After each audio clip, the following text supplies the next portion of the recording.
Hey everyone, it's Lisa from the blog Farmhouse on Boone.com, and today I'm going to share with you my 40-week pregnancy update.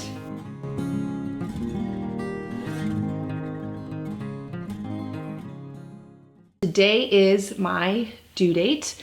I am officially 40 weeks pregnant today. I've never had any of my kids before the due date naturally. One was induced. The other 4 all came between 2 and 8 days after the due date.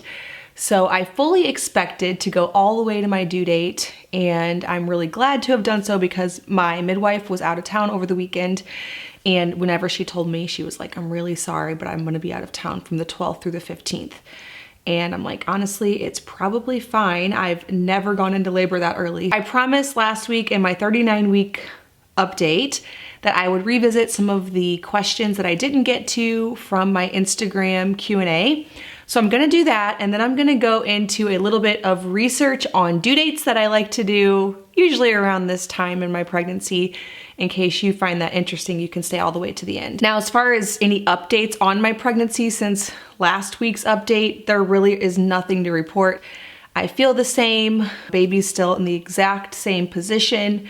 Really, nothing has changed at all. I really think the only reason that it really gets to this, like, I'm done part of pregnancy is basically just seeing that date come and go. As far as how I feel the same as I've been feeling. Just when you get to that time frame of, 40 weeks pregnant, you just start to wonder if you should make plans. What are we gonna do tonight? What are we gonna do tomorrow, this weekend? And that's where that anxiety starts to come in. For me personally, I'm still okay going past my due date. I always have gone past it. However, I am starting to think, each day, what are we gonna do today? I don't know. That waiting game is kind of hard, especially if it drags on for over a week time. But as far as physically, I feel great. All right, so let's dive back into the pregnancy, birth, and baby Q&A. Someone asks, maybe TMI, but any tips to prevent tearing? My midwife always just tells me to kind of push slowly. My babies do come out really quickly,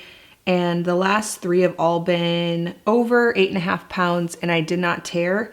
I think positioning matters more than anything. I tore with my smaller girls, but they were face up. So to me, it's more the position of the baby. I actually lay on my back while I push, which I know is seen as so wrong and bad. It's the reason why we tear. For whatever reason, that felt better to me. And my midwife, whenever I was pushing, I was like, should I move? And she's like, just push however you want. And so I, for whatever reason, liked pushing on my back, and I did not tear. So I'd say just do whatever feels right with your body and don't really worry about how you're supposed to birth. Whether, some people say you need to squat. I've never done that, and I haven't torn, at least in my last 3 well-positioned births. I even had a son that had like a 95 percentile head size, and I still didn't tear. So, and I pushed on my back. So I think it totally depends on your body and what at that moment is feeling right for you. If you didn't have the epidural, you're going to feel how you should push because your body's going to be, all those signals are still gonna be there. Anything else you can share about Group B strep? I had low levels at 18 weeks. So my last 2 births, I had Group B strep in the beginning of pregnancy. I was prescribed antibiotics, including this pregnancy. Now, this is not medical advice. I am simply sharing my experience. So both times my midwife recommended antibiotics, I declined. I did a regimen of garlic, vitamin C, grapefruit seed extract, probiotics, and I believe that is it. And then whenever I tested at my 36th week for both of those kids, I did not have Group B strep. I'll leave some articles in the description below for you to check out because this is something that I just hesitate to go into much because it's super controversial. If I talk too much about it, I know that I'm gonna get all kinds of negative feedback, which I hate. So I'm just gonna let you do your own research and tell you that I did test negative for this pregnancy just recently on the swab.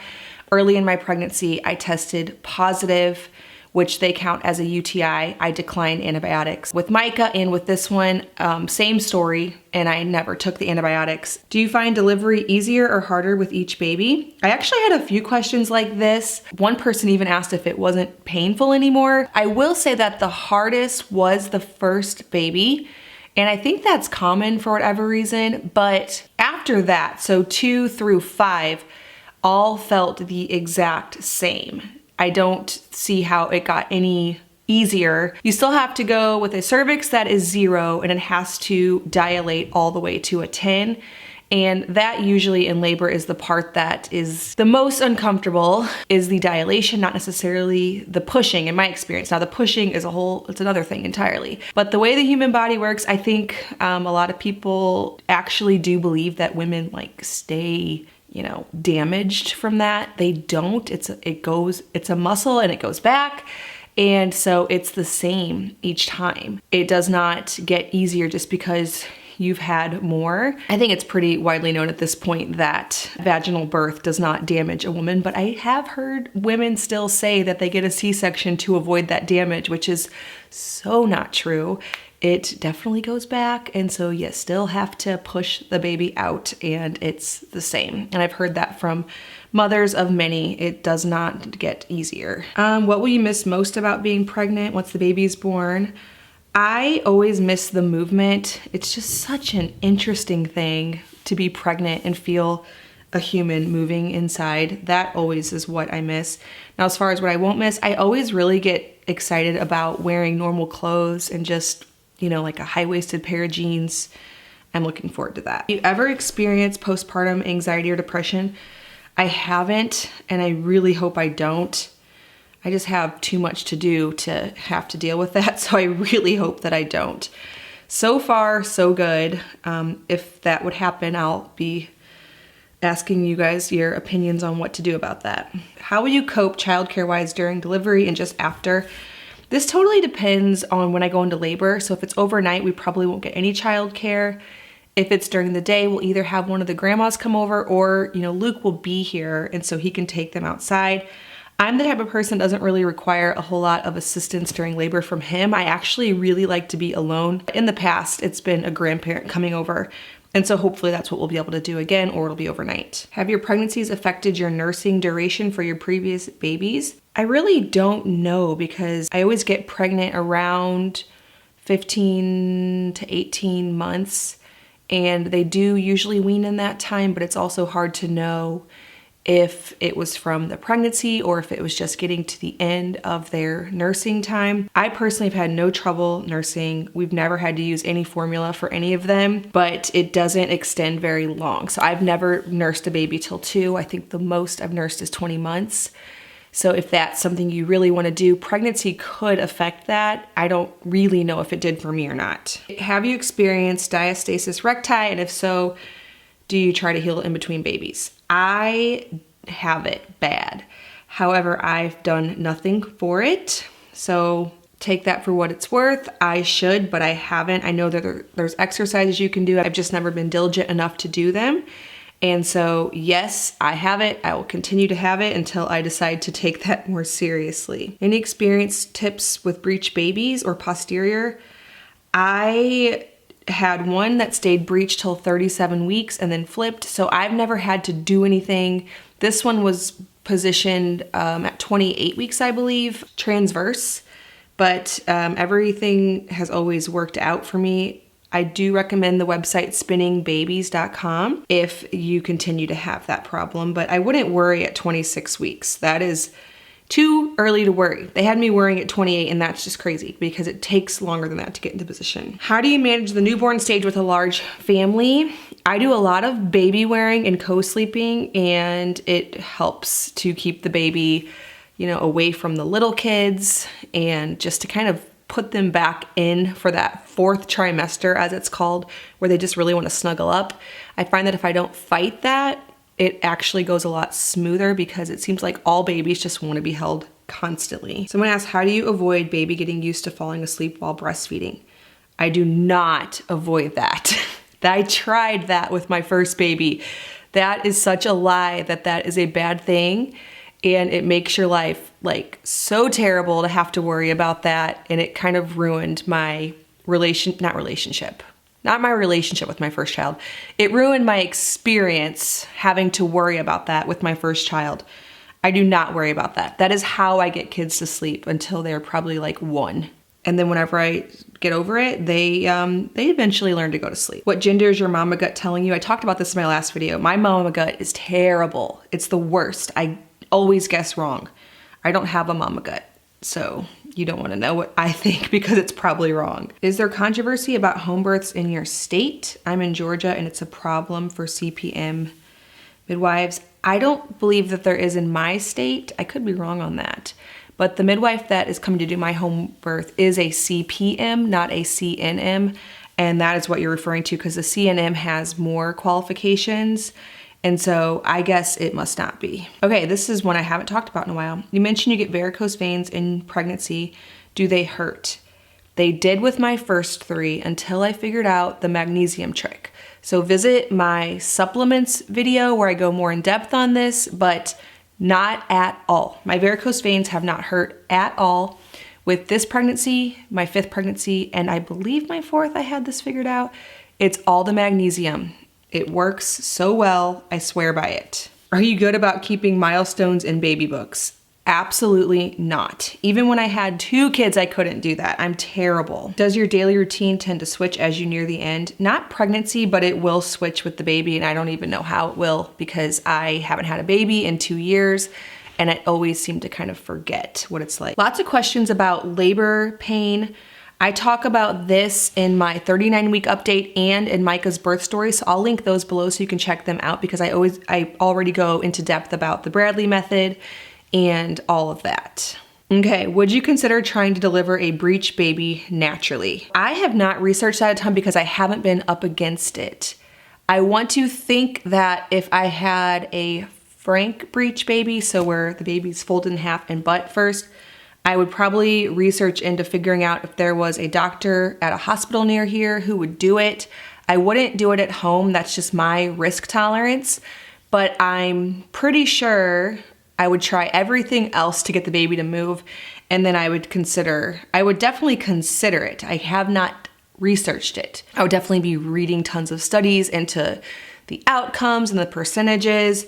It wouldn't be something I would automatically think C-section for, but I would definitely be looking into it very heavily. Any helpful mantras or phrases you use during labor to help focus and breathe? Usually I have a few scriptures like God has not given us a spirit of fear, but of power, love, and a sound mind. I like to also, in the Bradley book, they kind of give an illustration of what the uterus is and what's going on, and imagining it being this just bag of muscles that is flexing.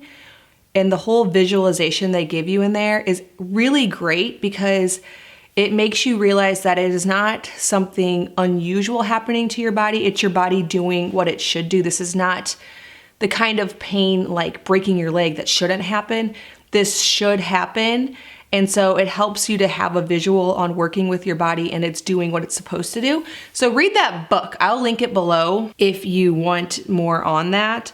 But that really helps me a ton. How do you handle others' bad opinions of home birth? They said that they home birth and struggle with that. I haven't really gotten many bad opinions on that or homeschool. I think most of the people in my life are pretty non-confrontational, and so that helps. Mostly if somebody gave me negative feedback, I would just know that they haven't read everything I've read. I haven't read everything they read. Whenever somebody has a different opinion than you, it's just that your life experiences haven't led you to the same place. And so sometimes it's just like, it's impossible to completely agree because you haven't walked in their shoes and they haven't walked in yours. I have done so much research that makes me comfortable with this decision.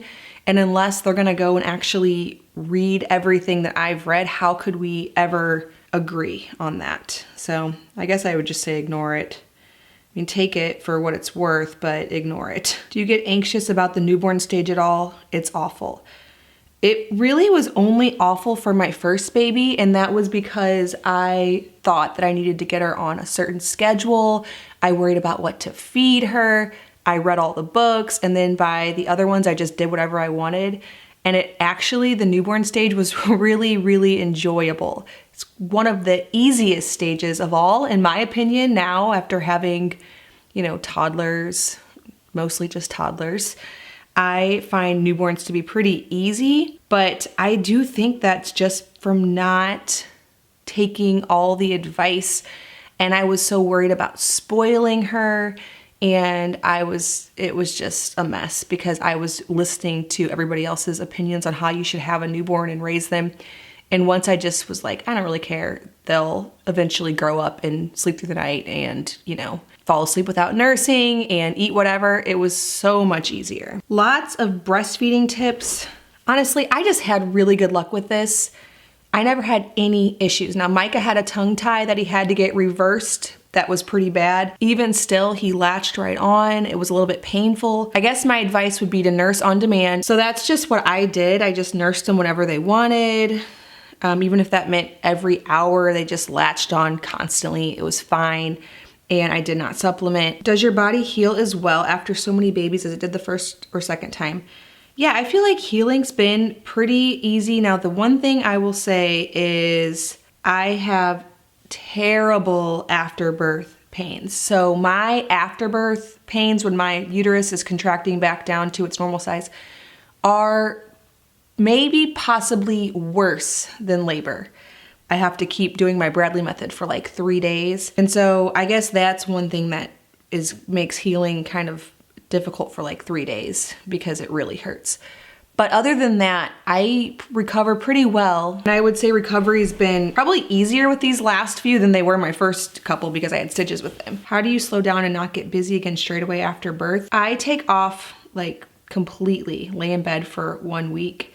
And then after that, it's pretty much impossible because, you know, so many kids, so many responsibilities. And it's just my personality too. I just enjoy life more when I'm busy, but I do force myself for a whole week. And then I like to just get back into normal life. I just like feeling normal. Any books you recommend? I'm reading Baby-Wise. Do you use any structure with a newborn? I use zero structure with a newborn. I have no experience with Baby-Wise. I know a girl on here. Her name is Now That I'm a Mother, and I really like her YouTube channel and her Instagram, and I believe that she does some form of that. I don't know if it's Baby-Wise. So she might be one to check out. I have no experience because until they're 6 months, I do nothing for structure whatsoever. We don't have naps, we don't have feeding times. I'll nurse them all day, let them sleep all day. I don't worry about it. With my first, I remember trying to wake her up at like 6 or 7 p.m. because I was afraid she would not sleep all night. No, she slept worse. I think that the more you let them sleep, the more they actually sleep. So she was terrible because I was trying to do that stuff. I don't know if it's just me doing it wrong, but I just let babies sleep as much as they want. If they fall asleep from 4 p.m. to 8 p.m., I don't care. I don't wake them. I just nurse them, let them sleep. It's never a bad time to sleep kind of thing.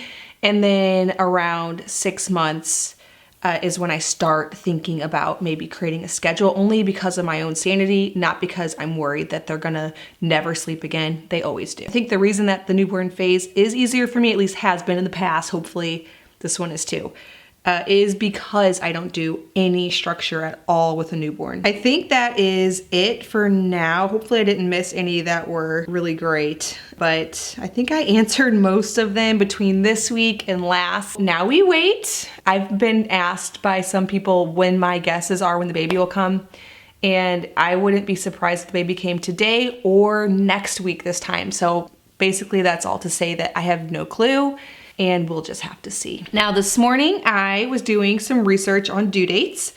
This is something that I get interested in around this time of pregnancy for obvious reasons. And I was reading a study on evidencebasedbirth.com. I'll leave a link in the description below if this is of interest to you. But it goes through everything. How due dates were originally established, how long we've been using that method, whether or not it's accurate when you really look at the average length of pregnancy, how the outcomes differ between 37 weeks and 42 with stillbirths, with cesarean, just all of the statistics and the evidence. And what I find the most fascinating about studies like this is the actual true length of pregnancy the average length, now I'm not saying that people don't go into labor before, because of course they do, but the average length, if you take inductions out of it and you let women's bodies just do what they do, is actually 40 weeks and 3 days for a mother who's already had children, and 41 weeks and I believe 1 day, you'll have to read the study, for people who haven't, so for first-time moms. So is pregnancy really 40 weeks? And one thing that I found very fascinating today whenever I was reading through the article is that it is a lot to do with genetics. So if your mom had babies after the due date, if you've had a previous baby after the due date, you are 4 times more likely to go post-term. And so looking at that history, looking at your sister, looking at even your husband's mom tells you a lot about when you might go into labor. Now, it could of course vary. So you might be saying, well, my mom had all of hers at 42 and I had mine at 39. Of course, my sister had babies past the due date. My mom had babies past the due date. I had all of mine past the due date. To have my baby by now would be really weird for me. Now, one of my kids, I actually did some charting. It was something that I had read about. I was interested in seeing how the whole process worked. And interestingly enough, the same month that I charted, I happened to become pregnant. So it was really cool because I could see what my temperatures were the entire time before ovulation and then after. If you aren't familiar with that, I will leave a link to a book in the description below where you can read all about this. It also works for natural family planning. For me, I was interested in seeing what would happen. And so I saw a very significant spike the day after ovulation, and then my temperatures stayed elevated and I took a pregnancy test and I was pregnant. So I was able to see the exact day that I ovulated because that is the only way to know for sure. An ovulation test can tell you about when you're going to, an ultrasound can tell you about how long you conceived. The only way you really know when you ovulated is if 1, you did IVF to get pregnant, or 2, you charted. So those are the only ways you can know like an exact due date. Well, incidentally, that child was my latest. He was born 8 days after his due date. And I had a lot of people ask me if my dates were wrong. And I was like, nope, he just takes longer. All that to say, 40 weeks might not really be the real pregnancy length. So don't get too upset if your body goes past it. It's very, very likely that you will. But if your dates are right and you had either, some way of confirming that because you could have ovulated late, you will probably not go to 42. Now you might, some do, there are outliers. But for the most part, if you read this study, it's like over 90% of women do have their babies once they have been cooking for 42 weeks, which is really 40 because, the ovulation phase. Anyways, so if you are either a overdue pregnant mama or one that's, 38 weeks and feels like you should have had your baby by now, or if you are just interested in evidence-based birth and kind of a nerd on researching things like this, then I will leave a link to that below. The entire article is fascinating to me. And honestly, I'm just not getting too worked up about this. I know that the baby will come in the next 2 weeks. So I will tentatively plan everything around that over the next couple of weeks. And hopefully we'll get to meet our new little baby very soon. All right, well, if you're brand new to my channel, please hit that subscribe button. I make 2 new videos every week on food from scratch, natural living, and a handmade home. Thank you so much for stopping by the farmhouse.